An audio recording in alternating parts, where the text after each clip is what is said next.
పంచాయతీరాజ్ మరియు గ్రామీణాభివృద్ధి శాఖల్లో రాష్ట్ర స్థాయి నుండి గ్రామ స్థాయి వరకు పనిచేస్తున్న ప్రతి ఒక్క అధికారికి నా హృదయపూర్వక నమస్కారాలు, శుభాకాంక్షలు. ఈ మీటింగ్లో నాతో పాటు పాల్గొంటున్న ప్రిన్సిపల్ సెక్రటరీ శ్రీ శశిభూషణ్ గారికి, పంచాయతీరాజ్ కమిషనర్ శ్రీ కృష్ణతేజ గారికి, మిగతా ఉన్నతాధికారులందరికీ కూడా నా హృదయపూర్వక నమస్కారం.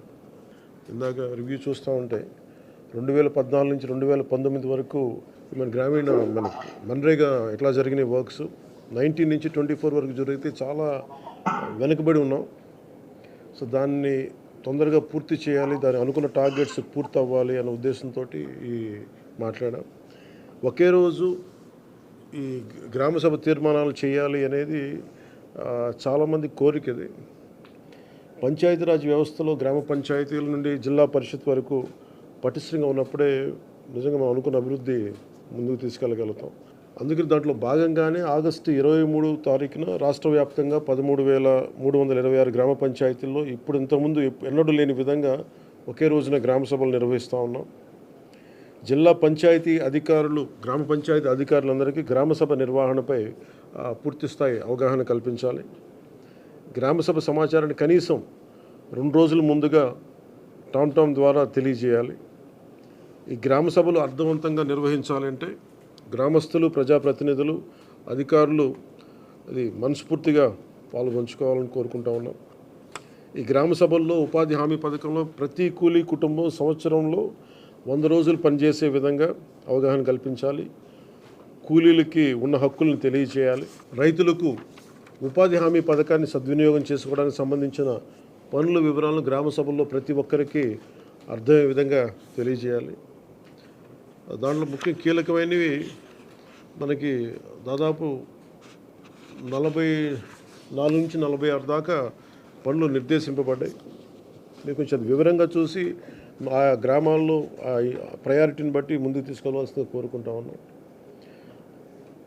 అదేవిధంగా 24-25 ఆర్థిక సంవత్సరంలో ఉపాధి హామీ పథకంలో చేపట్టవలసిన పనుల వివరాలను గ్రామసభలో చర్చించి గ్రామసభ ఆమోదం తీసుకోవాలి. ఇది ప్రత్యేకించి గత కొన్ని సంవత్సరాలుగా మేము క్షేత్రస్థాయిలో తిరుగుతున్నప్పుడు మాకు అనిపించింది ఏంటంటే గ్రామసభ అనేది ఒక నామకే వాస్తేలా అయిపోయింది. దీన్ని నిజంగా గ్రామసభలా జరపాలి. ఇది ఏదో జరిపామని కాకుండా నిజంగా అన్ని వర్గాల ప్రజల్ని ఆ గ్రామసభలో పార్టిసిపేట్ చేసేలాగా మీరు కొంచెం చర్యలు తీసుకోవాలి. ఉపాధి హామీ పథకంలో చేపట్టే పనులు పేద కూలీలకి, రైతులకి, గ్రామానికి ఉపయోగపడే ఉత్పాదకత పెంపొందించే ఆస్తులను నిర్దేశించిన నాణ్యత ప్రమాణాల ప్రకారం పూర్తి చేయాలి. ఉపాధి హామీ పథకంలో చేపట్టే పనుల నాణ్యత విషయంలో ఎలాంటి రాజీ లేకుండా పూర్తి స్థాయి నిబద్ధతతో ప్రతి ఒక్కరు పనిచేయాలని నేను మనస్ఫూర్తిగా కోరుకుంటా ఉన్నాను. గత 2 నెలలుగా రివ్యూలు చేస్తున్న పనుల్లో కొన్ని క్షేత్రస్థాయి పర్యటనలో నా దృష్టిలోకి వచ్చినవి కూడా మీకు తెలియజేస్తాను. అలసత్వం వహించిన వారిపై ఎలాంటి మొహమాటం లేకుండా క్రమశిక్షణ చర్యలు తీసుకుంటాం. మండల స్థాయిలో పథకం అమల్లో పూర్తి బాధ్యత వహించవలసిన ఎంపీడీఓలు ఇక మీద మన రిక్వెస్ట్, ఎంపీడీఓలు పూర్తి బాధ్యతతో వ్యవహరించాలని నేను కోరుకుంటా ఉన్నాను. అంటే ఇన్ని వేల కోట్లు ఒక కీలకమైన బడ్జెట్ ఇది. ఇన్ని వేల కోట్లు ప్రజలకు చేరకుండా ఇబ్బంది అవుతూ ఉంది. దాన్ని దయచేసి మీరు కొంచెం దృష్టి పెట్టండి. ఇది ప్రజలకు ఏమాత్రం ఇబ్బందిగా ఉంటే ఆ పరిస్థితులను సహించం. దానికి సంబంధించిన ఎలాంటి వ్యక్తులైనా సరే ప్రతి ఒక్క అధికారిపై గ్రామ స్థాయి నుండి జిల్లా స్థాయి వరకు అది క్రమశిక్షణ చర్యల కింద వస్తాయి. ఈ ప్రభుత్వం చాలా కమిటెడ్గా ప్రజలకి చెయ్యాలి అన్న చాలా బలమైన ఆకాంక్షతో ఉన్నాం. ఏ స్థాయిలో అవినీతి జరిగినా కానీ దాన్ని నిలువరిస్తాం. అవినీతిని ఏ స్థాయిలో కూడా దాన్ని వదలం. ఎఫ్ఏ స్థాయి నుండి పీడీ, డ్వామా వరకు, సోషల్ ఆడిట్ గ్రామస్థాయి ఆడిటర్ నుండి రాష్ట్ర స్థాయి డైరెక్టర్ వరకు అందరూ కూడా one will be accountable for this.